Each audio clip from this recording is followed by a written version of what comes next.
రైతును రాజును చేయడమే ప్రభుత్వ లక్ష్యం అని ప్రకాశం జిల్లా మార్కాపురం శాసనసభ్యుడు కందుల నారాయణ రెడ్డి అన్నారు. రైతన్నకు ప్రభుత్వం అన్ని విధాలుగా అండగా ఉంటుందని పేర్కొన్నారు. మండలంలోని పెద్దనాగులవరం గ్రామంలో వ్యవసాయ శాఖ ఆధ్వర్యంలో నిర్వహిస్తున్న రైతన్న మీకోసం కార్యక్రమంలో బుధవారం ఎమ్మెల్యే కందుల నారాయణ రెడ్డి ముఖ్య అతిథిగా హాజరయ్యారు. ఈ సందర్భంగా ఆయన మాట్లాడుతూ వ్యవసాయ శాఖ ద్వారా ప్రభుత్వం రైతులకు అందిస్తున్న సలహాలు, సూచనలను తప్పనిసరిగా పాటించాలని కోరారు.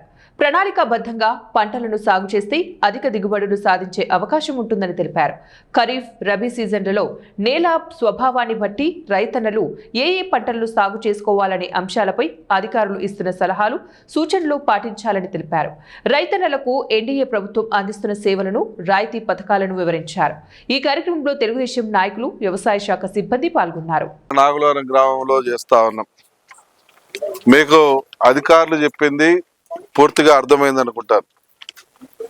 మనకు అగ్రికల్చర్ డిపార్ట్మెంట్ వాళ్ళు కావచ్చు, హార్టికల్చర్ డిపార్ట్మెంట్ వాళ్ళు కావచ్చు, వీళ్ళు రాబో కాలంలో ఏమేమి చేయబోతా ఉన్నాం, ఏ రకంగా మీకు సహాయ సహకారాలు అందించబోతా ఉన్నాం, రైతు ఏ రకంగా బాగుపడాలి అనే దానికి అనేక మార్గదర్శకాలను ఎతికి ఈరోజు చంద్రబాబు గారి నాయకత్వంలో, ఆయన ఆధ్వర్యంలో ఈ రకమైనటువంటి కార్యాచరణకి రూపకల్పన చేయడం జరిగింది. ముఖ్యంగా మన మార్కాపురం ప్రాంత వాసులమందరం కూడా చంద్రబాబు గారికి రుణపడి ఉండాలి. ఎందుకంటే నిన్ననే మన మార్కాపురం జిల్లా అనౌన్స్ చేశారు.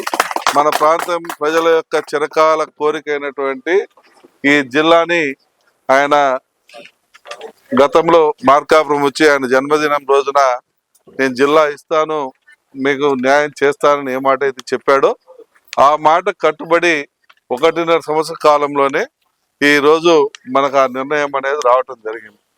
మనందరి తరఫున, మార్కాపురం నియోజకవర్గంలో ఉన్నటువంటి ప్రతి ఒక్క రైతు తరఫున ఆయనకు హృదయపూర్వకంగా అభినందనలు తెలియజేయాలా. జీవితాంతం ఆయనకు ఆయన కుటుంబానికి మనం రుణపడి ఉండాలి. ఎందుకంటే 60 సంవత్సరాల నుంచి వెనుకబాటుతనంతో అల్లాడుతున్నటువంటి మనల్ని, మన కష్టాలను కానీ మన ఇబ్బందులను కానీ గుర్తించిన వాళ్ళు లేరు. చాలా మంది మూర్ఖులు, కొంతమంది మూర్ఖులు ఇప్పుడు జిల్లా వస్తే ఏమైతుంది ఏమైందని అంటున్నారు. ఇప్పుడు జిల్లా వస్తే ఏమైతుందని నీకు నాకు తెలియకపోవచ్చు, కానీ మన పిల్లలకు తెలుస్తుంది దాని ప్రతిఫలం ఏంటా అని. మన పిల్లలు అనుభవిస్తే దాని ప్రతిఫలం ఏ రకంగా ఉంటుంది అని. మనం కూడా దాన్ని మలుచుకోగలిగితే మనం కూడా అనుభవించగలుగుతాం, దాన్ని